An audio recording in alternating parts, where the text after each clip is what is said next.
అందరికీ నమస్కారం. ఈరోజు మనం చెప్పుకోబోయే కథ పోలీసోడి భార్య మూడవ భాగం. కథలోకి వెళ్ళబోయే ముందు మీరు కనుక మన ఛానల్ని ఫస్ట్ టైం చూస్తున్నట్లయితే తప్పకుండా మన ఛానల్ని లైక్ చేయండి, షేర్ చేయండి, సబ్స్క్రైబ్ చేయండి, బెల్ ఐకాన్ క్లిక్ చేసి ఆల్ అనే బటన్ని ప్రెస్ చేయడం మర్చిపోకండి.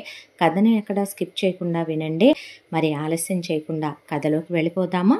జరుగుతున్న పరిణామాల గురించి జై ఒకవైపున అసలు ఎక్కడ మొదలైందా సమస్య అన్న దగ్గరికి వెళ్ళి అక్కడి నుండి ఎంక్వైరీ చేసుకురావాలి అనే దాంతో తన వైపు నుండి తను ప్రతి ఒక్క విషయాన్ని కూలంకషంగా పట్టించుకుంటూ ఇన్వెస్టిగేషన్లో పడ్డాడు. ఈలోగా రోజులు అలా ఒక 15 రోజులు గడిచిపోయాయి. జానకి పూర్తిగా కోలుకుని జానకి నయం అయిపోయింది. ఇంకా ఎన్నాళ్ళు నా కొడుకుని దూరంగా ఉంచుతావమ్మా అని అలివేణి అడిగితే, నేనేమీ దూరం పెట్టట్లేదులేండి అత్తయ్య, మీ అబ్బాయి నన్ను అర్థం చేసుకొని తన ప్రేమని నాకు చూపించిన రోజు నేనే మీ అబ్బాయిని అల్లుకుపోతాను అని జానకి నవ్వుతూ సమాధానం చెప్పింది. ఇలా సంతోషంగా మరో 15 రోజులు గడిచిపోయాయి. ఒక రోజున ఇంటిల్లపాది ఇంట్లో ఉండగానే 4 పోలీస్ జీపులు, కార్లు వచ్చి ఆగాయి. దాంట్లో నుంచి పోలీసు అధికారులు దిగి వీళ్ళింట్లోకి వచ్చారు. వచ్చేసరికి అక్కడ ప్రకాష్, అలాగే శ్రీరామ్, రఘురామ్, జై నలుగురు ఉన్నారు. ఏంటి ఆఫీసర్ ఇలా వచ్చారు అని ప్రకాష్ అడిగితే, సార్ మీ ఇంట్లో డ్రగ్స్ స్మగుల్ చేస్తున్నట్టు మాకు ఇన్ఫర్మేషన్ వచ్చింది, అందుకే మేము సర్చ్ చేద్దామని వచ్చాం అనేపాటికి, వాట్ యు మీన్, ఇది ఎవరిల్లో తెలుసుగా మీకు అని జై అంటే, వై నాట్ సార్, ఇంకొకళ్ళైతే మీడియా వాళ్ళకి కబురు చేసి మీడియా వాళ్ళని వెంట తీసుకొని మరీ వచ్చే దీన్ని ఫ్లాష్ న్యూస్గా వేసి పెద్ద ఇష్యూ చేసి ఉండేవాళ్ళు.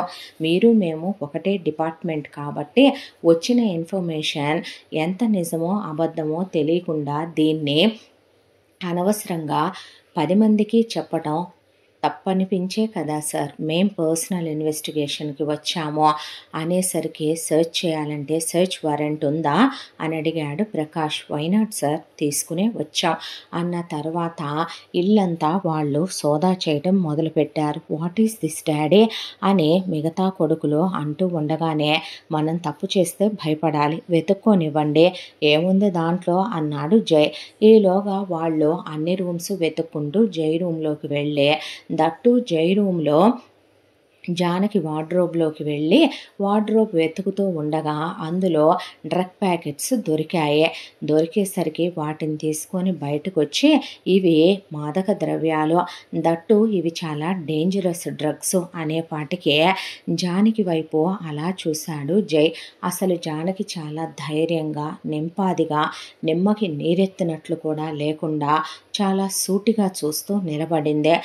ఆ రూమ్ ఎవరిది, ఆ వార్డ్రోబ్ ఎవరిది అని అడిగారు వాళ్ళు. నాదే అంది జానకి. సో మీ రూమ్లో మీ వార్డ్రోబ్లో డ్రగ్స్ ఉన్నాయంటే మీరు డ్రగ్స్ స్మగుల్ చేస్తున్నారా అని అడిగేసరికి జానకిని, మీరు వెంటనే మాతో పాటు స్టేషన్కి రావాలి, ఆ తర్వాత ఎఫ్ఐఆర్ ఫైల్ చేసి మిమ్మల్ని కోర్టులో సబ్మిట్ చేయాలి, మిమ్మల్ని మేము రిమైండ్లోకి తీసుకుంటున్నాం అని చెప్పేసరికి ప్రకాష్, ఏంటిదంతా, తను మా ఇంటి కోడలు, మాకేంటి డ్రగ్స్ స్మగుల్ చేయాల్సిన కర్మ, కొన్ని కోట్ల రూపాయలకి అధిపతిని నేను, మా తాత ముత్తాతల కాలం నుంచి, మా పూర్వీకుల కాలం నుంచి మాకు ఎంత ఉందో తెలుసా అనేసరికి, వాట్ ఈస్ దిస్, తన వైఫ్, ఏం మాట్లాడుతున్నారు మీరు, అదేదో అనుకోకుండా జరిగిందేమో, నేను ఎంక్వైరీ చేసి నేను కనుక్కుంటాను సార్, ఇది మీ పరిధిలోకి వచ్చే విషయం కాదు, మీ డిపార్ట్మెంట్కి సంబంధించిన విషయం కాదు, ఇది మాకు వచ్చిన ఇన్ఫర్మేషను, ఇది మేం చూసుకోవాల్సిన విషయం, ఇది అసలు మీ పరిధిలో, మీ స్టేషన్ పరిధిలో లేని విషయం, మీ కుటుంబ సభ్యులు అయినంత మాత్రాన తప్పులు చేయకూడదని రూల్స్ ఏమైనా ఉన్నాయా అని వాళ్ళు గట్టిగా మాట్లాడితే, అది కాదు అంటూ ఉండగానే, మీరు బయలుదేరతారా అనేసరికి, పదండి అనే జానకి అంటూ ఉంటే, 24 గంటల్లో నిన్ను బయటకి తీసుకురాకపోతే నేను మగాణ్ణి, నీ మొగుణ్ణి, పోలీస్ ఆఫీసర్నే కాదనుకో జానకి అన్నాడు జై. అనేసరికి, యూ డోంట్ వరీ జై అని, నేను ధైర్యంగానే వెళుతున్నాను అని జానకి ధైర్యంగానే వాళ్ళతో పాటు జీబెక్కి వెళుతూ ఉంటే, ఒకవైపున ప్రకాష్ ప్రకాష్ పెద్ద పెద్ద మినిస్టర్లకి, పై అధికారులకి ఫోన్లు చేస్తూ శ్రీరామ్కి పలుకుబడి ఉంది, రఘురామ్కి పలుకుబడి ఉంది, ఎవరికి వాళ్ళు ఫోన్లు చేస్తూ ఉన్నారు. ఈలోగా జానకిని 24 గంటల్లో బయటికి తీసుకొస్తానన్న జై వెళ్ళి రూమ్ అంతా వెతికి అసలు నా రూమ్లోకి డ్రగ్స్ ఎలా వచ్చాయి, అసలు ఏం జరిగింది అనే పిచ్చోళ్లాగా ఆలోచించడం మొదలుపెట్టాడు. దాంతో జానకి విషయంగా ప్రకాష్ ఫోన్ చేస్తే ఒక పెద్ద హైయర్ అఫీషియల్ నేను మాట్లాడతాను, మాట్లాడి అమ్మాయిని కరెక్ట్గా నేను రాత్రి 12 గంటల కన్నా ముందే తీసుకొచ్చేస్తాను, మీరేమీ టెన్షన్ పడద్దు అని చెప్తే వాట్ ఈస్ దిస్ డాడ్, అసలు ఇదంతా ప్లాన్ చేసినట్టుగా లేదు, అసలు ఒక అమ్మాయిని నైట్ స్టేషన్లో ఉంచకూడదు, వాళ్ళలా ఎలా తీసుకెళ్లారో మీరు నేను హామీ ఇస్తామన్నా పట్టించుకోలేదు, అసలు అంతా పాయింట్అవుట్ చేస్తూ జానకినే ఎందుకంత గట్టిగా మాట్లాడారో. దట్టు మరొక విషయం మీరు గమనించారా డాడ్, వాళ్ళు రేపు సాటర్డే ఎల్లుండి సండే ఈరోజు ఈవినింగ్ తీసుకెళ్లారు, అంటే ఈ 3 రోజుల్లో జానకిని ఏం చేద్దామనుకుంటున్నారో, ఏంటి అసలు ఇదంతా అనే మాట్లాడుతూ ఉంటే ఒకవైపునే నేను మాట్లాడుతున్నాను రా, ఏంటి మీరు నన్ను ఇలా టెన్షన్ పెట్టేస్తే ఎలా, ఆగండి అంటూ ఉండగానే ఒకవైపున నేనే డైరెక్ట్గా మిమ్మల్ని తీసుకొని వెళ్ళి అమ్మాయిని బయటికి తీసుకొద్దామని వచ్చానని అప్పుడే ఒక హైయర్ అఫీషియల్ అక్కడికి వచ్చాడు. ఈలోగా జానకిని వాళ్ళు వదిలిపెట్టాం, కోర్టులో సబ్మిట్ చేస్తాం, తీసుకెళ్ళి జానకినే రిమైండ్లో పెట్టాం, ఇన్వెస్టిగేషన్ చేయాలి, జానకినే అది మాట్లాడాలి ఇది కనుక్కోవాలి అని తీసుకెళ్తే జానకి కాస్త చక్కగా క్యాబ్లో ఒంటి మీద ఒక గీత కానీ ఎక్కడ ఒక దెబ్బ పడ్డ ఆనవాళ్ళు కూడా లేకుండా చక్కగా క్యాబ్లో 8 గంటలకల్లా వచ్చి ఇంటి ముందు దిగిందే. దిగేసరికి బయలుదేరదాం అనుకున్న వీళ్ళు జానకిని చూసి ఆగిపోయి, వచ్చావా అమ్మా, మేమే బయలుదేరి వద్దాం అనుకుంటున్నాం అనేసరికి అలివేణి పోలీస్ స్టేషన్ దాకా వెళ్ళిందని దిష్టి తీయటానికని పరిగెత్తింది. రారా అని రాధికని తీసుకునే. మిగతా తోడికోడళ్ళు టెన్షన్ పడ్డావా, ఏమైనా అన్నారా అని ఇవన్నీ అడుగుతూ కంగారు పడిపోతుంటే, ఏమైనా బ్యాడ్గా మాట్లాడారా జానకి, ఏమైనా అన్నారా అమ్మా అని రఘురామ్ శ్రీరామ్ అడుగుతుంటే ప్రకాష్ వచ్చిన హైయర్ అఫీషియల్తో థ్యాంక్ యూ సార్, మీరు కాల్ చేయటం వల్లే అమ్మాయిని పంపించినట్టున్నారు అని కారు దాకా మాట్లాడుతూ వెళ్ళాడు.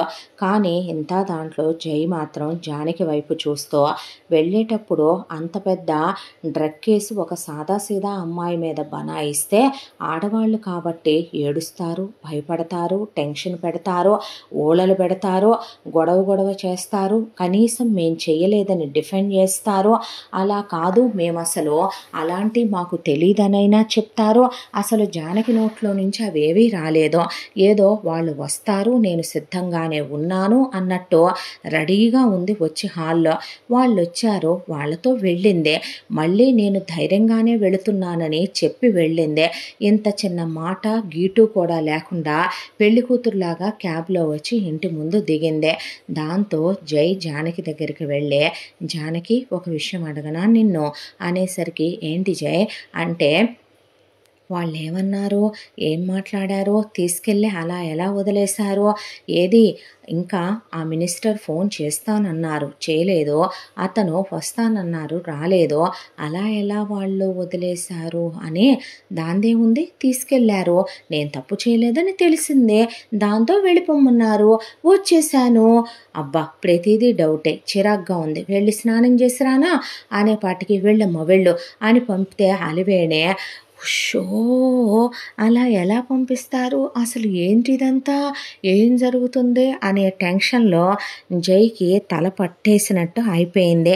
ఇలా ఒకళ్ళ తర్వాత ఒకళ్ళు ఇది ఎక్కడికి వెళ్ళి ఆగబోతుంది, అసలు ఏం జరగబోతుంది అనే టెన్షన్లో బుర్ర పని చేయక ఒకవైపుని జై పిల్లలు కిడ్నాప్ అయిన దగ్గర నుంచి స్కూల్ వాళ్ళని, స్కూల్లో బస్ డ్రైవర్లని, మరొక వైపున ఆయాల్ని, అక్కడ ఉండే వ్యాన్ బాయ్ల్ని, దాంతోపాటు సిగ్నల్స్ దగ్గర పెట్టున్న సీసీ కెమెరాల్ని, ఆ కెమెరాల్లో ఒక మగాడు కూడా బైక్ అలా డ్రైవ్ చేయలేడేమో, అలా డ్రైవ్ చేస్తూ ఉన్న జానకిని డ్రైవింగ్ రాకుండా ఒక మనిషి ఆపదలో ఉన్నాడు అంటే ఒక ఆడపిల్ల అంత ఫాస్ట్గా, దట్టు రాయల్ ఎన్ఫీల్డ్ బైకు అంత ఫాస్ట్గా జూమ్ అని ఎలా డ్రైవ్ చేయగలదో, దట్టు తను వెళ్ళే దారంతా రోజంతా చూస్తూనే ఉన్నాడు తను. చివరికి రౌడీలకి తీసుకెళ్లి బైక్ అడ్డు పెట్టడం, రౌడీల్ని కొట్టిన తీరు చూస్తే జానకి సామాన్యమైన ఇంట్లో గృహిణి కొట్టినట్టుగా అతనికి అనిపించలేదు. సాదాసీదా ఆడవాళ్ళు ఒక దెబ్బ వేయగానే రెండో దెబ్బకి లేవలేరు, భయపడిపోతారు. అలాంటిది తిరగబడి వాళ్ళని ఎగిరి కొట్టడం, ఐహిల్ చెప్పులేసుకొని ఆ ఐహిల్కి ఉన్న కింద పిన్ పెట్టి వాళ్ళ గొంతు దగ్గర గట్టిగా నొక్కేయటం, వాళ్ళని లేవకుండా పాయింట్స్ చూసి కొట్టడం. హౌ ఈజ్ ఇట్ పాసిబుల్ అని జైకి ఒకవైపున నిద్రాహారాలు మానేసి మరీ వెతుకుతూ మనశ్శాంతి లేదు అసలు.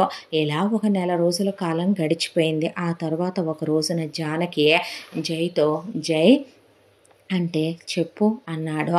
అనేసరికి నేను ఒక ముఖ్యమైన పని మీద వెళుతున్నాను, ఒక నెల రోజుల పాటు రాను. నేను రాను అని అనుకోకు, తిరిగి వస్తాను, టెన్షన్ పడకో అని చెప్తే ఆ మాటకి జానకి నిన్నొకటి అడగొచ్చా నేను అన్నాడు జై. అంటే అడుగు అందే. అసలు నువ్వెవరు జానకి అంటే నేనే అంది. కాదు, నువ్వు కాదు, నువ్వొక మిస్టరీవే, నువ్వొక మిస్టీరియస్ గర్ల్వే. నీలో ఏదో అగాధం ఉంది, నీలో ఏవో లోయలున్నాయి, నీలో ఏవో రహస్యాలున్నాయి. అలా అని నువ్వు రాంబాణానివే, నువ్వు వెపన్వే, నువ్వు ప్రొటెక్టర్వే, నువ్వు డెవిల్వో గాడెస్వో అర్థం కాని సంకుచిత పరిస్థితుల్లో అవతల వాళ్ళని వదిలేసి టెన్షన్ పెట్టేసే ఒక ఫైర్వే. నువ్వు అమ్మాయిలాగా అనిపించే ఏదో తెలియని అతీంద్రియ శక్తి లాంటి దానివే. మన చుట్టూ జరిగేవి ఏంటంటే నాకు చెప్పవు, కానీ నాకు నీ మీద ఒకటి కాదు చాలా డౌట్లున్నాయి. ఆర్ఫన్కి వచ్చానన్నావు, ఆ తరువాత నేను ఎవ్రీ వీక్ ఆర్ఫన్కి వెళుతూనే ఉన్నాను, కానీ ఎప్పుడూ నాతో ఆర్ఫన్కి వస్తానని ఒక్కరోజు కూడా నాకన్నా ముందు నువ్వు బయలుదేరింది లేదో. నేను రమ్మంటే వస్తావు, కాసేపు వాళ్ళతో గడుపుతావు, మళ్ళీ ఇంటికి వచ్చేస్తావు. ఆ తరువాత ఇంట్లో వాళ్ళతో చాలా క్లోజ్గా ఉంటావు. ఇంట్లో వాళ్ళకి ఆపదలు అపాయాలు జరుగుతున్నాయని తెలిసినట్టే ముందే అక్కడ ఉంటావు, వాళ్ళని కాపాడతావు, నీ ప్రాణాలకు తెగించి రక్షిస్తావు. నీ ప్రాణానికి ఏమవుద్దా అనేది ఆలోచించవు. అసలు ఏం జరుగుతుందే? నువ్వు సాఫ్ట్వేర్ ఇంజనీర్ని అంటావు, బైకులు తోలేస్తావు, రౌడీల్ని కొట్టేస్తావు, పిల్లల్ని కాపాడేస్తావు. ఏంటో నాకంతా టెన్షన్గా ఉంటుంది, నాకు ఏమీ పాలుపోదు నీ విషయంలో అనేసరికి మరీ ఎక్కువ ఆలోచిస్తున్నాను అనిపించట్లేదు అన్న తర్వాత ఎక్కడికి వెళుతున్నావో అడగొచ్చా అన్నాడు. చెప్పలేను, చెప్పే రోజు వస్తే ఖచ్చితంగా నీకే చెప్తాను. నువ్వే మొదటగా వినాలి కూడా నేను చెప్పేవే. నేను ఒకళ్ళు ప్రాణాపాయ స్థితిలో ఉన్నారు, నా అవసరం వాళ్ళకి ఉందే. నువ్వు నా భర్తనన్నావు, తాళి కట్టానన్నావు, ప్రేమించానన్నావు. ఈ నెల రోజులు నేను ఇంట్లో లేనప్పుడు ఎలా మేనేజ్ చేసుకుంటావో అందరినీ నేను లేననే విషయాన్ని చెప్పి నువ్వే హ్యాండిల్ చేసి మేనేజ్ చేసుకోవాలి, అర్థమవుతుందా అందే. నన్ను ఎందుకు దూరం పెడుతున్నావు? నేను నీకు అసలు నచ్చానా? నన్ను ఇష్టంగానే పెళ్లి చేసుకున్నావా? ఇష్టంగానే నాతో తాళి కట్టించుకున్నావా? నన్ను నువ్వు నిజంగా ప్రేమిస్తున్నావా జానకి అని అడిగితే నవ్విందే.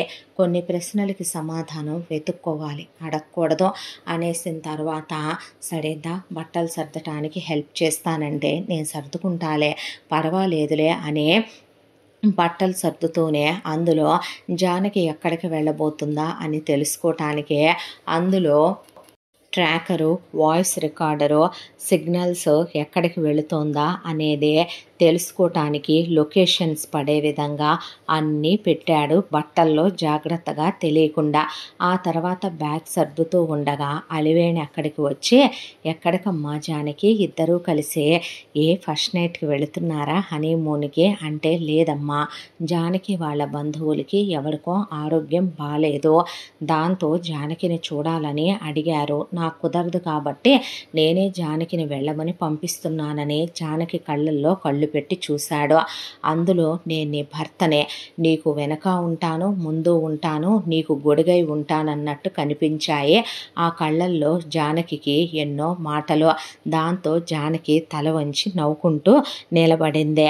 అవునా అమ్మ, వెళ్ళిరా, ఎన్ని రోజులు? నెల రోజులమ్మా అంటే జాగ్రత్త అమ్మా జానకి అన్న తర్వాత అలాగే అన్న తర్వాత కారు దాకా వచ్చి కారులో బ్యాగ్ పెట్టే కనీసం ఫోన్ అన్నా చేయరా నేనేం చేయొచ్చా? చెయ్యనా? రోజుకొక్కసారే. ఏ టైంకి చేయను అని అడిగితే, వద్దులే నేనే అప్పుడప్పుడు వీలు చూసుకొని మెసేజ్ చేస్తాను లేదా మెయిల్ చేస్తాను అంటే, సరే అని నుదురు మీద ముద్దు పెట్టుకొని ఆ అమ్మాయి దగ్గరకు లాక్కొని పెదవుల మీద ముద్దు పెట్టి కళ్ళల్లో ఒక సన్నటి కన్నీటి పొర. వెళ్ళిరానా అని వెళుతుంటే, నాకేమైనా చెప్పాలా అని అడిగాడు జై. చెప్పే రోజు వస్తే నీకే మొదటగా చెప్తానని చెప్పానుగా, వెళ్ళిరానా అని బయలుదేరిపోయిందే. ఆ తర్వాత ఎక్స్పెక్టెడే బంగారం, నాకు నువ్వు ఫోన్ చెయ్యవు, ఎందుకంటే చేస్తే నువ్వెక్కడున్నావో నాకు తెలిసిపోద్ది. మెయిల్లో అయితే నాకు అది తెలియదుగా, చాలా తెలివైన దానివే నువ్వు అనుకొని లోపలికి వచ్చి ఎక్కడికి వెళుతోందో చూద్దామని అలా ఆన్ చేసి కూర్చున్నాడు ల్యాప్టాప్. సిటీ అలా అవుట్కట్స్ దాటిందో లేదో ఒక్కసారిగా సిగ్నల్స్ అన్నీ కట్ అయిపోయినాయి. భార్య ఫోన్ కానీ, భార్య కారు ఎటు వెళుతోందని కానీ అసలు ఏమీ, చివరికి నేను కారు అడుగున పెట్టింది కూడా తీసేసావంటే ఎక్స్పెక్టెడే. నువ్వు మామూలు తెలివైన దానివి కాదే, పులివి. నువ్వు మామూలు దానివి కాదులే, నేను లయన్ అంటారు అందరూ డిపార్ట్మెంట్లో, నువ్వు నా లయనస్వే అనుకునే. కానీ ఒకటి బంగారం, ఈ నెల రోజుల్లోనే నువ్వెవరు, ఏంటి, ఎక్కడి నుంచి వచ్చావు, నా జీవితంలోకి ఎందుకు వచ్చావు, నువ్వు వచ్చిన తర్వాత మా ఇంట్లో ఇవన్నీ ఎందుకు జరుగుతున్నాయి, ఇవన్నీ జరగటం వెనక కారణాలు ఎవరు, ఏంటి అనేది మొత్తం బయటికి తీసుకొస్తా, లేదంటే నేను జైనే కాదు అనుకున్నాడు జై.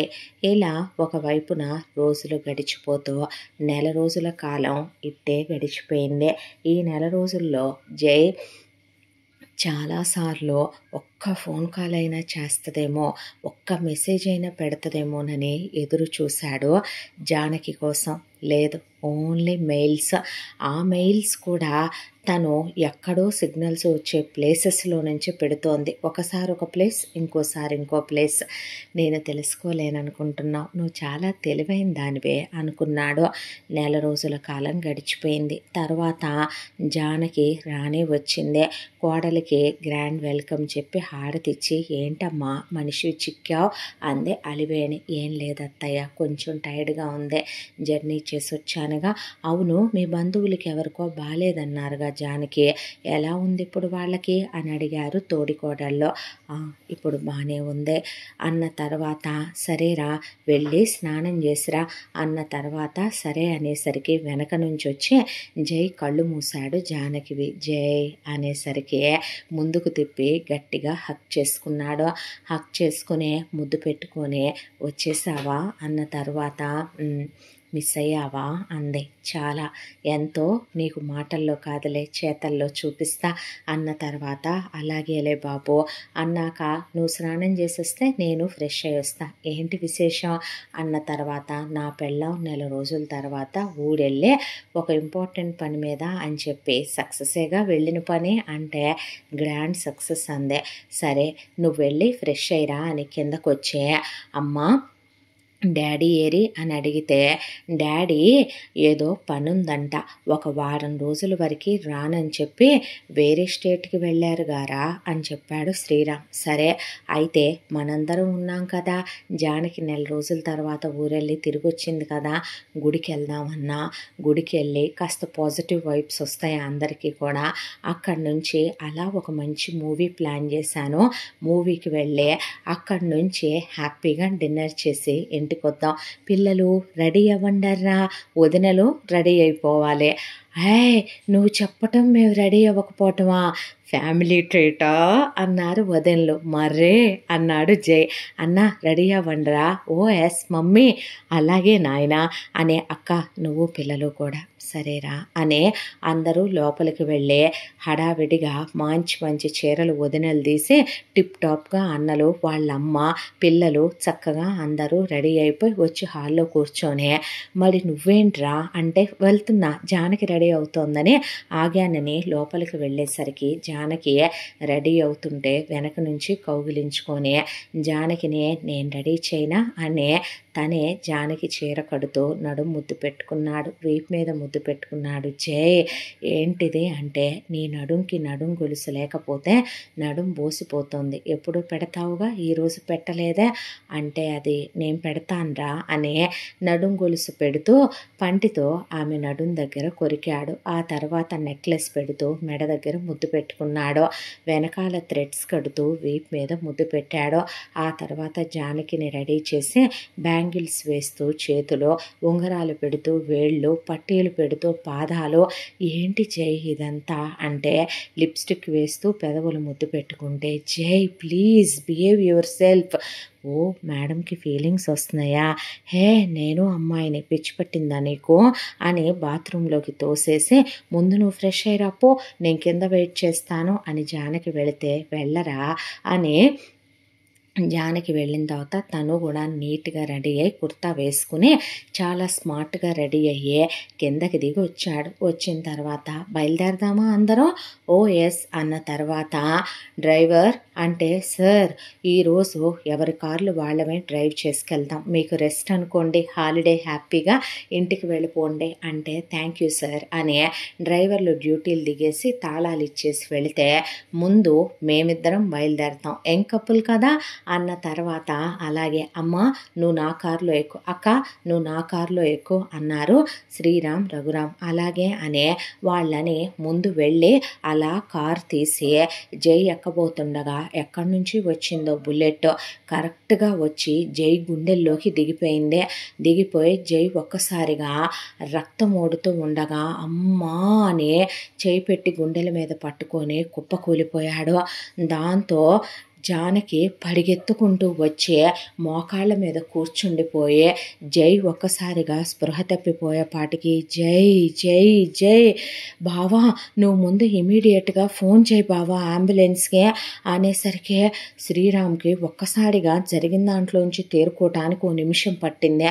వెంటనే రఘురామ్ పరిగెత్తుకుంటూ వెళ్ళి తమ్ముడు తమ్ముడు అంటే పిల్లల్ని పట్టుకొని రాధికో పక్కకి నుంచున్న తర్వాత మైథిలి పావని అత్తగారు అలా కుప్పకూలిపోతే ఆవిడని పట్టుకొని కూర్చుండిపోయారు.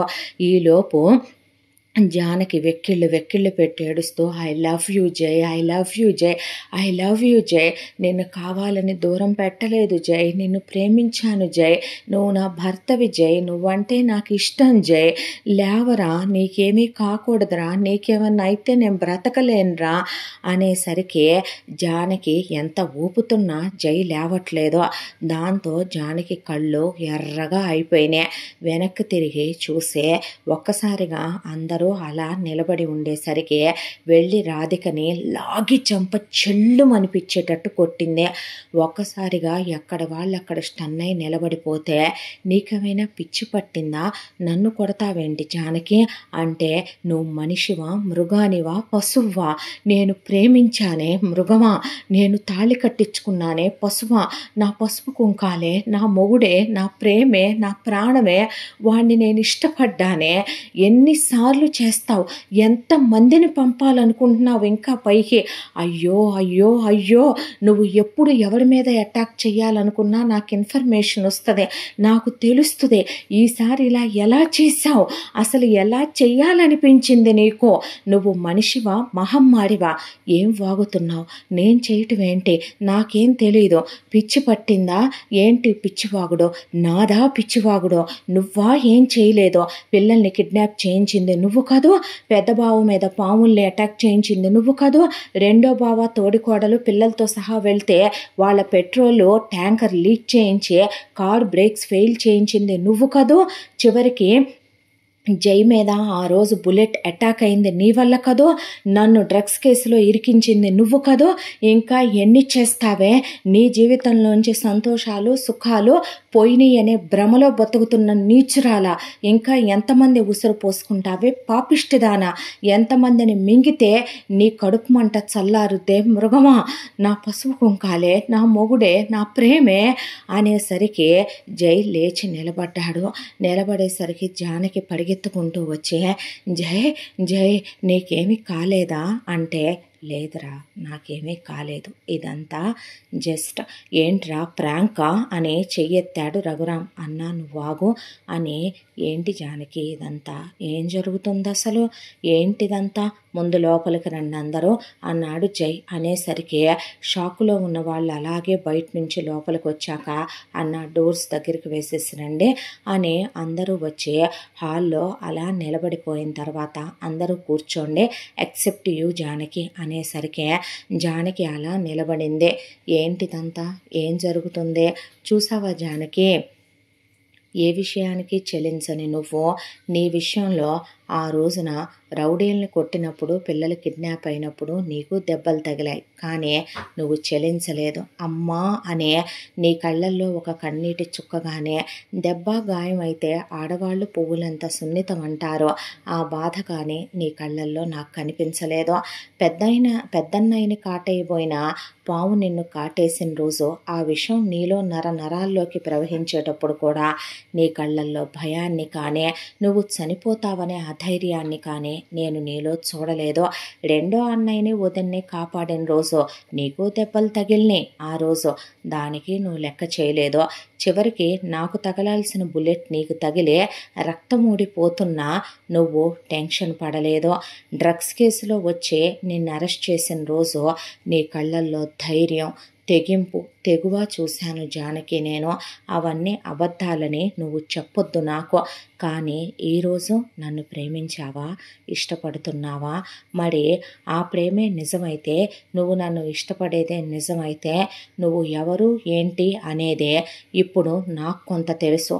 అక్కడి వరకు నేను చెప్తాను, అక్కడి నుంచి అసలు ఏం జరిగిందో నువ్వైతే చెప్పాలి. ఏంటి జానకి ఇదంతా, ఏం జరుగుతుంది, అక్కని ఎందుకు అలా కొట్టావు, అసలు అక్క ఇవన్నీ ఎందుకు చేయించుతుంది, వీటన్నిటి వెనకాల ఉందెవరో, అసలు నువ్వు ఎందుకు మా జీవితాల్లోకి వచ్చావు, ఏం జరుగుతుంది జానకి అని నిలదీసి అడిగాడు జై. ఏమిట్రా నువ్వు మాట్లాడేది, ఏంటమ్మా జానకి ఇదంతా, అక్క చేయటం ఏంటి జానకి, రాధిక ఏం చేసిందమ్మా, అసలు ఏం జరుగుతోంది అని అందరూ జానకిని నిలదీసిన జానకి మాట్లాడలేదు. నేను చెప్తాను జానకి, ఇప్పుడు ఇక్కడ దాకా వచ్చిన తర్వాత విషయం దాచడం నాకు ఇష్టం లేదు. నేను ముందు ఏం తెలుసుకున్నానో ఇంతకాలంగా నీ గురించి, నా ఇన్వెస్టిగేషన్లో ఏం తేలిందనే విషయాల గురించి ముందుగా మాట్లాడుకుందాం, అందరి ముందే మాట్లాడుకుందాం జానకి. ఇది మన ఫ్యామిలీ, ఇందులో రహస్యాలేవి ఉండవు, ఉండకూడదు. మొదటగా నీ గురించి, నీ చిన్నప్పుడే నీ తల్లిదండ్రులేమీ పోలేదు, నీకు మీ అమ్మా నాన్నలు పోయేటప్పుడు 8 సంవత్సరాల వయసు, నీకు ఒక అన్నయ్య ఉన్నాడని తెలిసిందే. ఆ అన్నయ్య ఎవరు ఏంటి అన్నది మాత్రం, ఆ అన్నయ్య ఏమయ్యాడు అన్నది మాత్రం తెలియలేదు. నువ్వు మీ అన్నయ్య మీ అమ్మా నాన్న చనిపోయిన తర్వాత చుట్టాలు బంధువులు ఎవరు సంబంధం లేదు అని తెగదెంపులు చేసేసుకొని మిమ్మల్ని ఒక ఆర్ఫన్లో జాయిన్ చేసిన మాట నిజం. ఆ తర్వాత మీ అన్నయ్యనే ఎవరో ఒకళ్ళు అడాప్ట్ చేసేసుకున్నారు అన్నంతవరకు తెలిసింది, కానీ అతని వివరాలేమీ నాకు తెలియలేదు. ఇకపోతే నీ విషయం, నిన్ను ఒకరు అడాప్ట్ చేసుకున్నారు, ఆ అడాప్ట్ చేసుకున్న ఆయన ఎవరు ఏంటి అవి తెలియరాలేదు. ఆ తర్వాత నువ్వు అడాప్ట్ చేసుకున్న ఆయన దగ్గర పెరిగావు. ఆ తర్వాత నువ్వు సడన్గా ఒక రోజున ఆర్ఫన్లో ప్రత్యక్షమయ్యావు. నిజం చెప్పాలంటే నువ్వు ఆర్ఫన్కి ఏమీ రెగ్యులర్గా వచ్చే అమ్మాయివి కాదు. నువ్వు అంతకు ముందెప్పుడు నాకు ఆర్ఫన్లో కనిపించలేదు. నేను వయసుకు వచ్చినప్పటి నుంచి, నాకు ఒక 12-13 ఏళ్ల వయసున్న దగ్గర నుంచి నేను ఎవ్రీ వీక్ ఆ ఆర్ఫన్కి వెళతాను. ఆ ఆర్ఫన్లో నువ్వు నాకు అంతకు ముందు ఎన్నడూ కనిపించలేదు. సడన్గా నువ్వు ఆర్ఫన్లో నాకు కనిపించావు.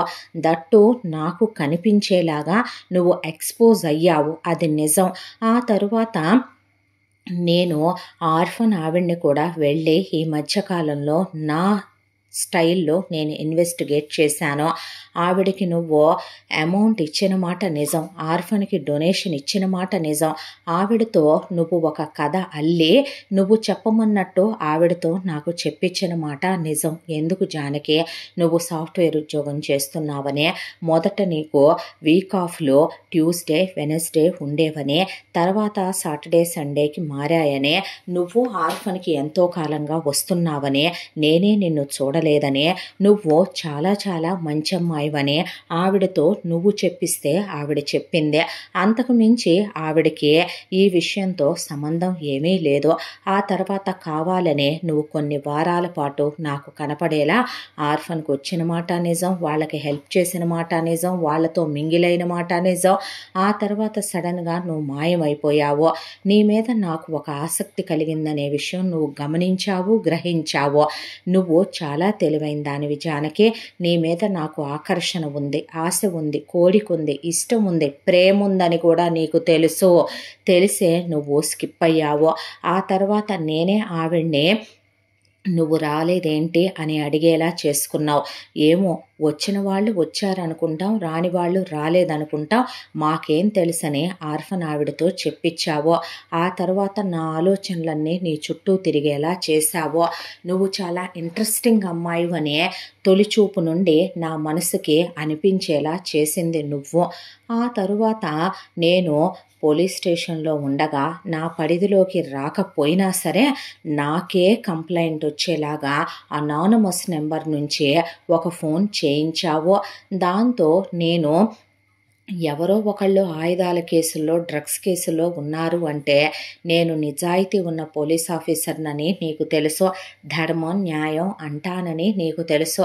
దాంతో వెనక ముందు ఆలోచించుకోకుండా నా స్టాఫ్ని తీసుకునే నేను ఒక కళ్యాణ మండపానికి చేరుకునేలా చేశావు. అప్పుడు నువ్వు పెళ్లి బట్టల్లో నాకు ఎదురయ్యావో. ఆ పెళ్లి బట్టల్లో నువ్వు నాకు ఎదురైనప్పుడు నిన్ను చూసి ఒక్క క్షణం నేను స్తంభించిపోయాను. ఆ తర్వాత ఆ పెళ్లి కొడుకే మారణాయుధాలు స్మగుల్ చేస్తాడని, డ్రగ్స్ స్మగుల్ చేస్తాడని అతని గురించి నాకు ఇన్ఫర్మేషన్ వచ్చింది. అతన్ని అదుపులోకి తీసుకున్నాం. అక్కడ ఉన్న చుట్టాలు, బంధువులు అంతా నిన్ను పాయింట్అవుట్ చేసేలా చేసుకున్నావు. నిజానికి వాళ్ళెవరూ నీ చుట్టాలు కాదు, బంధువులు కాదు. ఆ 100 మంది పెయిడ్ ఆర్టిస్టులు. వాళ్ళు మూవీస్లో అలాగే సీరియల్స్లో యాక్ట్ చేసేవాళ్ళు. నా ఇన్వెస్టిగేషన్లో అది నేను తెలుసుకున్న ఇన్ఫర్మేషన్. ఆ తర్వాత కావాలనే గదిలోకి వెళ్ళావు. చావకుండా ఉరి బిగించుకున్నావు. నేను వచ్చి నిన్ను కాపాడుతానని నీకు తెలుసు. నేను చెయ్యెత్తేసరికి నా కళ్ళల్లో కళ్ళు పెట్టి చూసి ఏడ్చావు. నేను నిన్ను కొట్టలేనని, నీ పట్ల నాకు ఉన్న ప్రేమ నన్ను నిన్నేమీ అననివ్వదని నీకు బాగా తెలుసు. నా విషయం నువ్వు నన్ను మించి నన్ను చదివేసినట్టే గెస్ చేశావు. ఆ తరువాత అక్కడ ఉన్న వాళ్ళు తలా ఒక మాట అంటే, ఏ మగాడైనా సరే ఒక ఆడపిల్ల ఆపదలో బాధలో ఉంది అంటే చూడలేడు. దట్టు నేను నిన్ను ప్రేమించాను, ఇష్టపడ్డాను. ఒక అమ్మాయి దగ్గర నుంచి నేను అందమో, చదువో, డబ్బో కాదు కోరుకునేదే. నా మనసుకు నచ్చిన అమ్మాయిని చేసుకోవాలని నేను నా స్నేహితులతో అన్నాను. సేమ్ ప్రొఫెషన్ కూడా అవ్వక్కర్లేదు, ఒక అమ్మాయి మంచిదై నా మనసుకు నచ్చితే చాలని. అలాంటి నేను నిన్ను ఇష్టపడుతున్నప్పుడు నువ్వు సూసైడ్ చేసుకుంటానని ఒత్తి ఒత్తి ఒత్తి చెప్పావు. ఆ రోజున ఆ మాటకి నా మనసు చెలిస్తుందని నువ్వు కరెక్ట్గానే చీకట్లో రాయేశావు. అది తగిలిందే. నువ్వు అనుకున్నట్టుగానే నేను తాళి తెచ్చి నీ మెళ్ళో కట్టాను. ఆ తర్వాత వింతగా మన పెళ్లి తతంగం ముగిసిందే. ఆ తర్వాత నా గురించి నేనే నీకు ఇంట్రడ్యూస్ చేసుకున్నాను. నా ఫ్యామిలీ గురించి నేనే ఓపెన్ బుక్లా ఒక్కొక్కళ్ళ గురించి, వీళ్ళందరి గురించి నీకు చెప్పుకొచ్చాను. ఆ తర్వాత చుట్టాలు, బంధువులు భోంచేసి వెళ్ళిపోదామని గాయబ్ అయిపోయారు. అక్కడి నుంచి అసలు ఏ పెళ్లి కొడుకైతే ఆ కేసులో ఉన్నాడో అతన్ని నేను స్టేషన్కి పంపించాను. ఆ తర్వాత నిన్ను తీసుకొని నేను ఇంటికి వచ్చాను. కానీ ఇంత దాంట్లో జానకి నేను ఈ విషయాలన్నీ ఇంట్లో వాళ్ళతో మాట్లాడుకుని చెప్పి తిరిగి నేను నెక్స్ట్ డే స్టేషన్కి వెళ్ళేసరికి నాకు తెలిసిన విషయం ఏంటి అంటే, అతని మీద పనాయించిన కేసు అబద్ధమనే, అసలు అతను అలాంటివాడు కాదు అనే, అసలు అతనిది ఈ ఊరే కాదనే, అతను వేరే ఊర్లో ఒక గౌరవప్రదమైన ఉద్యోగంలో ఉన్న వ్యక్తి అనే. దాంతో అతన్ని రిలీజ్ చేసేసాము. చాలా పెద్ద హైయర్ అఫీషియల్ ఒక ఆయన దగ్గర నుంచి కాల్ వచ్చింది. మా పై ఆఫీసరు అతన్ని వదిలేయమని కాల్ చేశారు. వెంటనే లాయర్ వచ్చి అక్కడ మాట్లాడి అతన్ని రిలీజ్ చేయించుకొని వెళ్ళిపోయారు. వెళ్ళిపోయాడు అని తెలిసిందే. దాంతో అతని గురించి తెలుసుకుంటే అతను నిజంగానే చాలా పెద్ద గవర్నమెంట్ ఉద్యోగంలో ఉన్న ఒక వ్యక్తి. అతని మీద అలాంటి కేసు బనాయించటానికి కనీసం అవకాశం కూడా లేని పొజిషన్లో ఉన్నాడు అతను. ఆ తరువాత నువ్వు మా ఇంటికి వచ్చావు. మా ఇంటికి వచ్చి మా నాన్నగారు ఏం క్యాస్ట్ అని అడిగినప్పుడు ఆయన కళ్ళల్లోకి సూటిగా చాలా ధైర్యంగా చూసే నీ క్యాస్ట్ ఫలానా అని చెప్పావు. ఆ తర్వాత మా ఇంట్లోకి వచ్చావు. నేను చెప్పకముందే వీళ్ళందరి గురించి తెలిసినట్టే ఆవిడ మా అమ్మ, తను మా అక్క, వాళ్ళు మా అక్క పిల్లలు, పెద్దన్నయ్య వదిన పిల్లలు, చిన్నన్నయ్య వదిన పిల్లలని నేను చెప్తుంటే చాలా క్యాజువల్గా పలకరించావు. వాళ్ళతో చాలా అన్యోన్యంగా కలిసిపోయావు. ఆ తర్వాత మన మొదటి రాత్రి ఏర్పాట్లు చేశారు. కావాలనే నన్ను దూరం పెట్టావు. ఎన్నోసార్లు నీకు దగ్గరవుదాం అనుకున్నప్పుడు నన్ను నా ప్రేమ నీ గుండెని తాకట్లేదన్నావు. నా ప్రేమ నా మనసులోనే ఉంది అన్నావు. నన్ను దూరం పెడుతూ వచ్చావు. ఒకళ్ళ తర్వాత ఒకళ్ళని నువ్వు కాపాడటానికి వచ్చిన దేవతలాగా అమ్మతో బొటిక్ దగ్గర బ్లౌజెస్కి వెళుతున్నానన్నావు. కానీ నువ్వు ఆ రోజు ఏ బొటిక్కి వెళ్ళలేదు.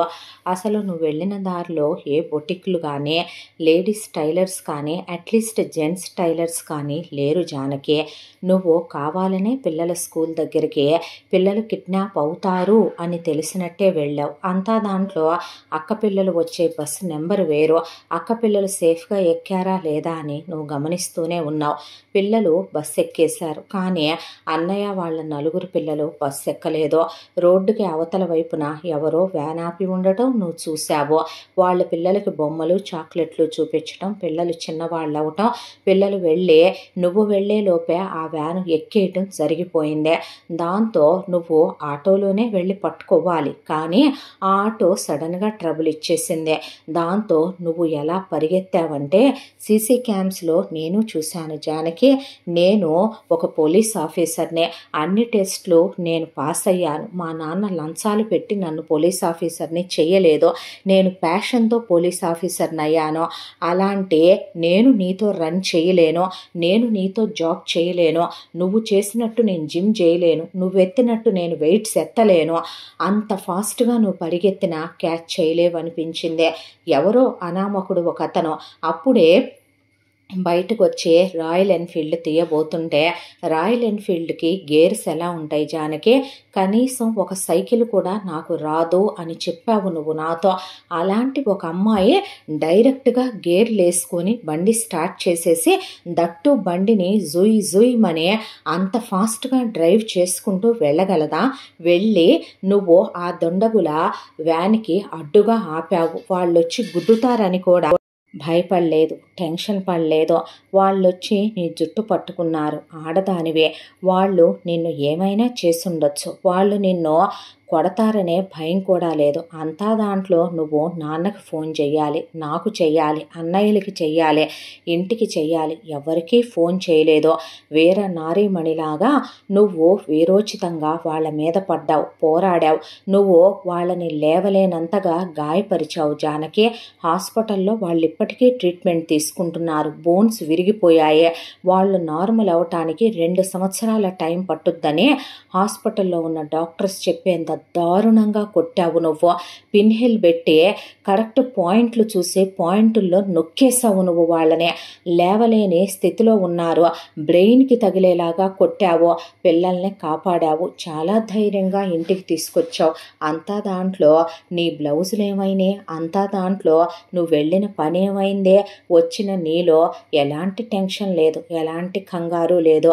నేను వెళ్ళిన పని ఏదైతే, ఏ పని మీదైతే వెళ్ళానో అది పూర్తి చేసుకొని వచ్చాననే ఆనందం, ధైర్యం నీ కళ్ళల్లో కనపడ్డాయి. తగిలిన గాయాలు ఆడవాళ్ళకి సూది గుచ్చుకుంటేనే, ఎంబ్రాయిడరీ చేసేటప్పుడు, వంట చేసేటప్పుడు వేలు తెగితేనో పెద్ద వింత చేసేస్తారు. ఇంత చిన్న విషయంలో చురుక్కుమని చేయి కాలితేనే స్త్రీ తట్టుకోలేదు. పువ్వంత సున్నితమైందని నేను చదువుకున్న వాణ్ణే, నేను విని ఉన్నాను. కానీ అలాంటిదే నీకు అంత గాయాలైనా వాళ్ళు నిన్ను ఎదురు తిరిగి కొట్టారు, జుట్టు పట్టుకున్నారు. కానీ నువ్వు అసలు అయ్యో అమ్మో అని కూడా అనలేదు ఇంటికి వచ్చి. ప్రతిసారి అమ్మని అడ్డం పెట్టుకొని తప్పించుకోవటం అలవాటు చేసేసుకున్నావు. నీకు ఈ ఇంట్లో వాళ్ళందరి గురించి అన్నీ తెలుసు జానకి. అక్కేం పట్టించుకోదని తెలుసో, అమ్మ అమాయకురాలని తెలుసో, అన్ని విషయాలు తెలుసు నీకు. అన్నయ్య వాళ్ళకి పాము కరవబోతోందని తెలుసు. నువ్వు వెళ్ళి అడ్డం పడి ఆ పాము కాటికి నువ్వు గురి అయి కూడా నీ కళ్ళల్లో వేరని ధైర్యం.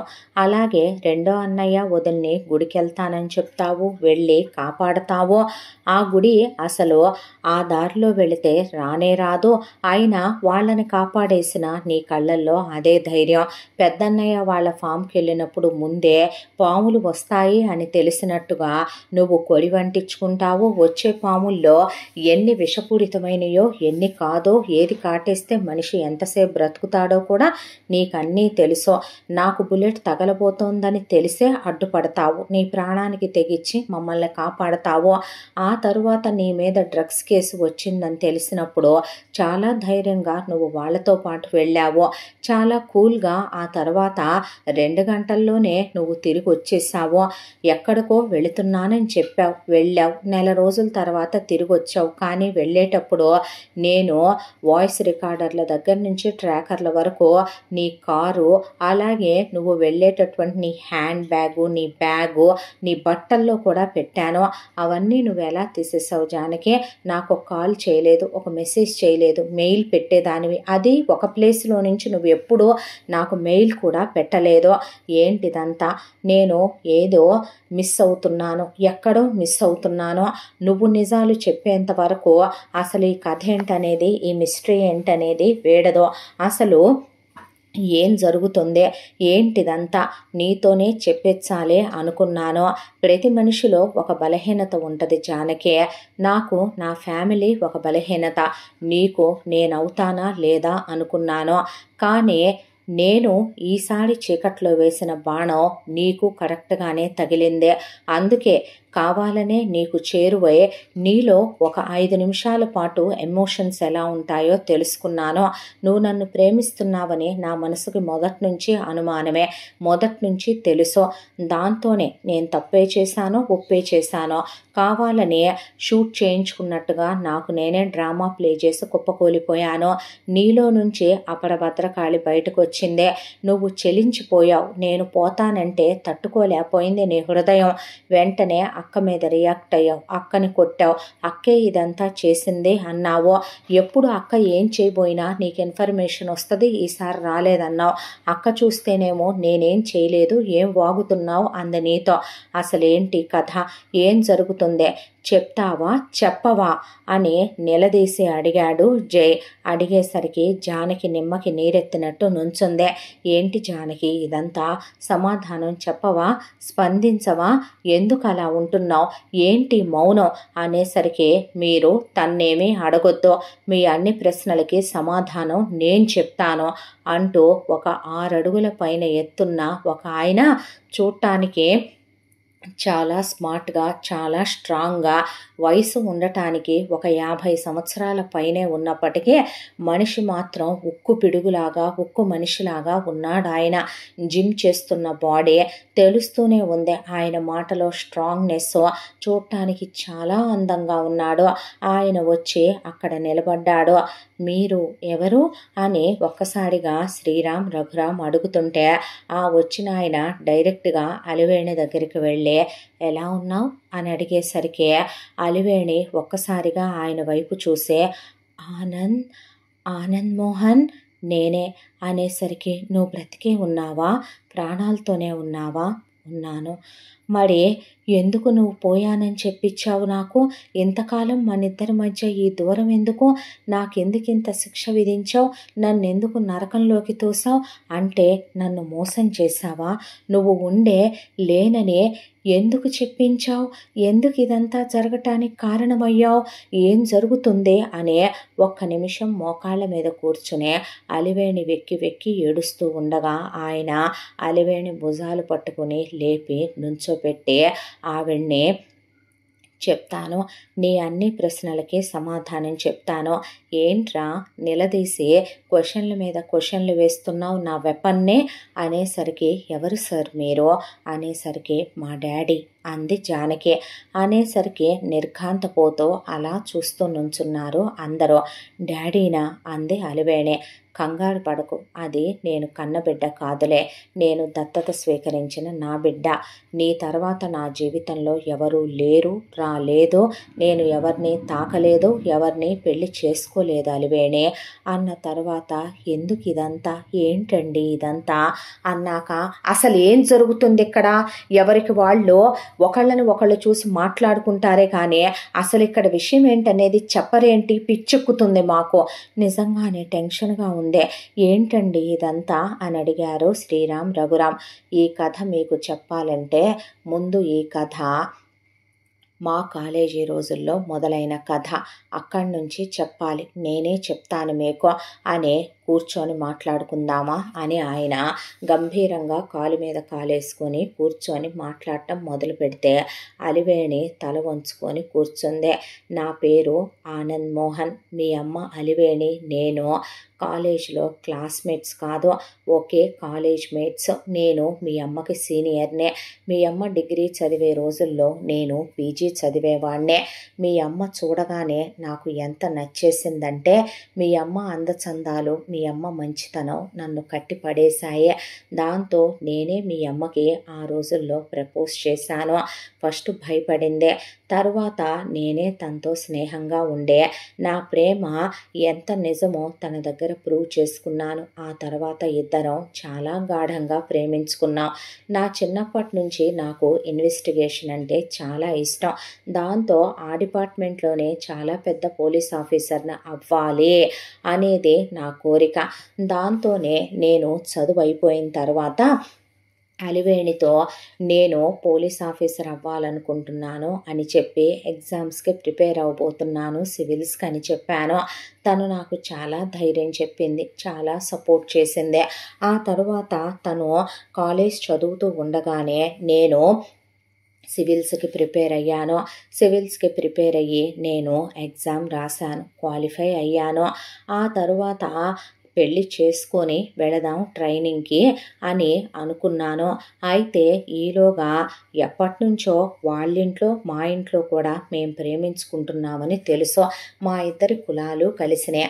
అలివేణి వాళ్ళ అమ్మ నాన్నలకి అలివేణి ఒక్కతే కూతురు. మీ అమ్మ కోటీశ్వరరాలురా. అలాగే నా అమ్మ నాన్నలకి నేను పుట్టిన ఒక్కడే కొడుకునే. మా నాన్నగారు వాళ్ళు ఆగర్భ శ్రీమంతులు. మా ఇద్దరిని చాలా గారాబంగా పెంచిన మా అమ్మ నాన్నలు మా ఇష్టాన్ని కాదనలేదు. నేను ఎప్పటి నుంచో అలివేణి వాళ్ళ ఇంటికి వెళ్ళొస్తూ ఉండేవాడినే. తను మా ఇంటికి వచ్చి వెళుతూ ఉండేది. దాంతోనే మా ఇద్దరికి పెళ్లి చేసేయాలని మా పెద్దవాళ్ళు అనుకున్నారు. అయితే మా ఇద్దరం ఒక్కొక్కళ్ళ పిల్లలమే కావటం వల్ల జాతకాలు చూపిస్తే సిద్ధాంతి గారు 1 సంవత్సరం పాటు ఆగి చేస్తే మంచిది అని చెప్పారు. దాంతో నిశ్చయితాంబూలాలు మార్చుకుందాము, ఆ తరువాత పెళ్ళి అబ్బాయి తిరిగి వచ్చాక చేద్దాము అని 2 కుటుంబాల వాళ్ళు మాట్లాడుకున్నారు. నిశ్చయితాంబూలాలు అయిపోయినాయి. మీ అమ్మ వేలుకి ఇప్పటికీ ఉందే వజ్రపు ఉంగరం. దాని ఖరీదు ఆ రోజుల్లో 25 లక్షలు. నేను చాలా స్పెషల్గా మీ అమ్మ కోసం తెప్పించుకున్న ఉంగరం అదే. ఈ రోజుకి మీ అమ్మ ఆ ఉంగరం తీసేయలేదు. ఆ రోజే మీ అమ్మకి నాకు నిశ్చితార్థం జరిగిన రోజు. ఆ రోజున మీ అమ్మకి నేను నిశ్చితార్థపు ఉంగరం పెట్టి, మనకి ఇది వీళ్ళు నిశ్చితార్థం అనుకుంటున్నారు, సగం పెళ్ళయింది అనుకుంటున్నారు, కానీ నేను భారీగా నిన్ను నా మనసులో నిలుపుకుంటున్నాను వేణి అని చెప్పాను. ఆ నెక్స్ట్ డేనే నేను ట్రైనింగ్కి బయలుదేరి వెళ్ళాలి. మీ అమ్మకి నన్ను చూడాలనిపించింది, వీడ్కోలు చెప్పాలనిపించింది. దాంతో గుడికి వెళ్ళి నా పేరిట అర్చన చేయించి నాకు చేతికి రక్ష తెచ్చి కట్టాలని ఇంటికి వచ్చింది. ఆ సమయానికి మా అమ్మ నాన్న ఇంట్లో లేరు. బయట జోరున వర్షం పడుతుంది. మీ అమ్మ చీర కట్టుకొని వచ్చింది. వయసులో ఉంది, చాలా అందంగా ఉంది. ప్రేమ మా ఇద్దరిది ఎంత పవిత్రమైనదంటే ప్రాణానికి ప్రాణంగా ప్రేమించేసుకున్నాం ఇద్దరం. నా మనసులో మీ అమ్మ తప్ప కలలో కూడా మరొక ఆడదాని నీడ కూడా చూడని మగాడిని నేను. మీ అమ్మ ప్రపంచమే నేను. దాంతో మీ అమ్మ వచ్చి ఆ రక్ష నా చేతికి కట్టిందే. అనుకోకుండా కళ్ళల్లో కళ్ళు కలిశాయే. మీ అమ్మ వర్షంలో తడిసిన అందం నన్ను మైమరిచిపోయేలా చేసింది. మీ అమ్మని గట్టిగా హత్తుకున్నాను. ఆ తర్వాత నిశ్చితార్థం అయ్యింది. ఉంగరాలు మార్చుకున్నాం. గాంధర్వ వివాహం అయ్యిందనే అంతకుముందే నేను అని ఉన్నాను. దాంతోనే మీ అమ్మ నాకు చేరువైంది. కాదనలేదు. ఇష్టపడ్డ అబ్బాయిని ఏ అమ్మాయి కాదనదో. పెళ్లి చేసుకోబోతున్నాం. కాబోయే భార్యాభర్తలం. ఇదే మా పెళ్లికి ప్రమాణం అనుకున్నాం. ఇద్దరం శారీరకంగా కలిసాం. ఆ తరువాత తెల్లారి మీ అమ్మ వచ్చి నేను వెళ్ళేటప్పుడు నాకు సెండ్ ఆఫ్ ఇచ్చిందే. జాగ్రత్త అని చెప్పి ఫోన్లు చేస్తానని, ఉత్తరాలు రాస్తానని చెప్పి నేను బయలుదేరాను. ఆ తరువాత నాకు చాలా పెద్ద యాక్సిడెంట్ అయ్యింది. యాక్సిడెంట్ అయిన తర్వాత నన్ను చాలా పెద్ద హాస్పిటల్లో జాయిన్ చేశారు మా అమ్మ నాన్నలో. డాక్టర్సు నేను కోమాలోకి వెళ్ళిపోయానని, బ్రతికే ఛాన్సులో 99% లేవని, కోమాలో నుంచి ఎప్పుడు బయటకు వస్తానో కూడా చెప్పలేమని చేతులు ఎత్తేసరికి మా అమ్మా నాన్నలు చాలా మంచివాళ్ళు, పుణ్యమూర్తులు. వాళ్ళ గురించి చెప్పాలంటే ఆ దేవతలే మా అమ్మా నాన్నల లాంటి వాళ్ళని చెప్పాలేమో మీకు. మా అమ్మా నాన్నలకి మీ అమ్మ అంటే చాలా ఇష్టం. మీ అమ్మ అంటే వాళ్ళకి ఎనలేని ప్రేమ. దాంతో ఎటు నేను బ్రతికే ఉన్నానని చెప్పినా, నేను కోమాలో ఉన్నానని చెప్పినా, నన్ను ప్రాణానికి ప్రాణంగా ప్రేమించిన కులగోత్రాలు ఉన్న స్త్రీమూర్తి మీ అమ్మ. మీ అమ్మ మరొక మగాడిని తాకనివ్వదో, మరొక మగాడిని పెళ్లి చేసుకోదో.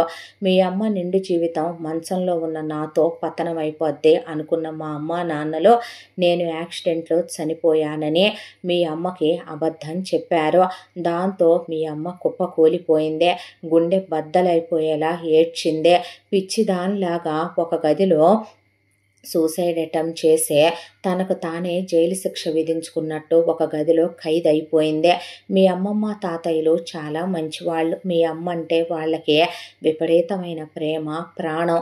దాంతో ఉన్న ఒక్క కూతురి జీవితం నాశనం చేయలేరు. మీ అమ్మని అలాగే వదిలేస్తే మీ అమ్మ బ్రతుకుద్దని వాళ్ళు నమ్మలేకపోయారు. దాంతోనే మీ అమ్మ అలాగే ఉన్నంత వరకు నన్ను మర్చిపోదు, నా జ్ఞాపకాల్లోంచి మీ అమ్మను బయటికి తీసుకురావాలి అనుకున్నారు. ఆ తర్వాత మీ అమ్మని వాళ్ళు బయటికి తేవటం వాళ్ళ వల్ల కాలేదో. పెళ్లి చేసుకోమని బ్రతిమిలాడారు. మీ అమ్మ ససేమిరా చేసుకోనందే. దాంతో మీ తాతయ్య అమ్మమ్మ పురుగుల మందు తాగేశారు. మీరు చచ్చిపోవద్దు, నేను చేసుకుంటాను అని చెప్పిందే. ఆ తరువాత మీ నాన్న ప్రకాష్ సంబంధాన్ని మీ అమ్మమ్మ తాతయ్య తీసుకొచ్చారు. మీ నాన్న మీ అమ్మ గురించే అన్ని ఇన్ఫర్మేషన్లు తీసుకొని వచ్చాడు. మీ నానమ్మ తాతయ్య డబ్బు మనుషులు. మీ అమ్మ అందంగా ఉందనే మీ అమ్మ అందం, మీ అమ్మ కులం, మీ నాన్నకి విపరీతమైన కుల పిచ్చి. దానికి తోడు మీ తాతయ్య ఊళ్ళో పెద్ద మనిషి. యావదాస్తికి మీ అమ్మ వారసురాలు. అది మీ నానమ్మ తాతయ్య చూసుకున్నారు. దాంతో ఈ సంబంధం వాళ్ళకి నచ్చేసింది. మీ అమ్మ కనీసం మీ నాన్న ముఖం వైపు కూడా తలెత్తి చూడలేదు. ఆ తర్వాత ఇంట్లో వాళ్ళు మీ అమ్మను వద్దంటున్నా మీ నాన్నకి నిజం చెప్తానంటే మీ అమ్మమ్మ తాతయ్య చచ్చిపోతామని, నా గురించి చెప్తే ప్రాణాలు వదిలేస్తామని మీ అమ్మని భయపెట్టి నోరు మూయించేశారు. ఆ తరువాత మీ అమ్మ మౌనంగా ఉండక తప్పలేదు. వాళ్ళు కర్పూరం ఆర్పించి వాళ్ళ మీద ప్రమాణం చేయించుకున్నారు. ఆ తర్వాత ఉన్న యావదాస్తి మీ అమ్మ పేరు మీద రాసేసి మీ నాన్నకిచ్చి మీ అమ్మని పెళ్లి జరిపించారు. మొదటి రాత్రి ఏర్పాట్లు చేసినప్పుడు మీ అమ్మ మీ నాన్నకి దూరంగా ఉండాలని, మీ నాన్నతో ఇప్పుడే నేను దీనికి సిద్ధంగా లేను అని చెప్తే, ఓపెన్గా మాట్లాడుకోవాలి, మీకు పెళ్ళిళ్ళయ్యాయే, నేను మీ దగ్గర ఏదే దాయాలనుకోవట్లేదు. మీ నాన్న బలవంతంగా ఒక రాక్షసుల్లా, మృగంలా మీ అమ్మ నోరు మూసేసి మీ అమ్మ మీద పడి పైశాచికంగా తన కోరికని తీర్చుకున్నాడు. అలా ఒకసారి కాదో చాలాసార్లు. ఆ తర్వాత మీ అమ్మ దిండు తడిచిపోయేలా ఏడుస్తూ అటు తిరిగి నా జ్ఞాపకాలతో పడుకునేదే. ఆ తర్వాత మీ అమ్మ పెళ్ళయ్యి నెల రోజులు. మీ అమ్మ ఒక రోజున కళ్ళు తిరిగి పడిపోయిందే. డాక్టర్ దగ్గరికి తీసుకెళ్తే మీ అమ్మ 3వ నెల గర్భవతి అని చెప్తే, మీ నాన్న ఎలాంటి వాడంటే మీ నాన్న మీ అమ్మతో శారీరకంగా కలిసిన రోజు నుంచి లెక్క చూసుకున్నాడు. చూసుకుంటే అప్పటికి నెల మీద ఒక 10 రోజులు 15 రోజులు అయ్యింది వీళ్ళ పెళ్ళై. మరి 3 నెలల కడుపు మీ అమ్మకి ఎలా వచ్చిందనే ఇంటికి తీసుకొచ్చి మీ అమ్మనే చచ్చేలాగా కొట్టి చావ బాధేశాడు. మీ అమ్మనే బెల్టులతోనే కొట్టాడా, కర్రలతోనే కొట్టాడా? ముందు మీ అమ్మ నోరు విప్పలేదు, తరువాత మీ అమ్మ కడుపు తీయించుకోమని జుట్టు పట్టుకొని తీసుకెళ్తే అది తీసే కడుపు కాదని చెప్పాక మీ అమ్మ కడుపు మీద కొరకంచులతో కాల్చి మీ అమ్మని బూట్ కాళ్లతో తన్ని అబోర్షన్ చేద్దామని చూశాడు మీ నాన్న. ఇంతటితో పోలీసోడి భార్య కథ 3వ భాగం పూర్తి. ముగింపు భాగంతో మళ్ళీ కలుసుకుందాం. తప్పకుండా మన ఛానల్ని లైక్ చేయండి, షేర్ చేయండి, సబ్స్క్రైబ్ చేయండి, బెల్ ఐకాన్ క్లిక్ చేసి ఆల్ అనే బటన్ని ప్రెస్ చేయడం మర్చిపోకండి. ఎంత మంచి కథను మనకు అందించిన కథ రచయిత్రి జి. యామిని శ్రీనివాస్ గారు. ముగింపు భాగంతో మళ్ళీ కలుసుకుందాం. Thank you so much.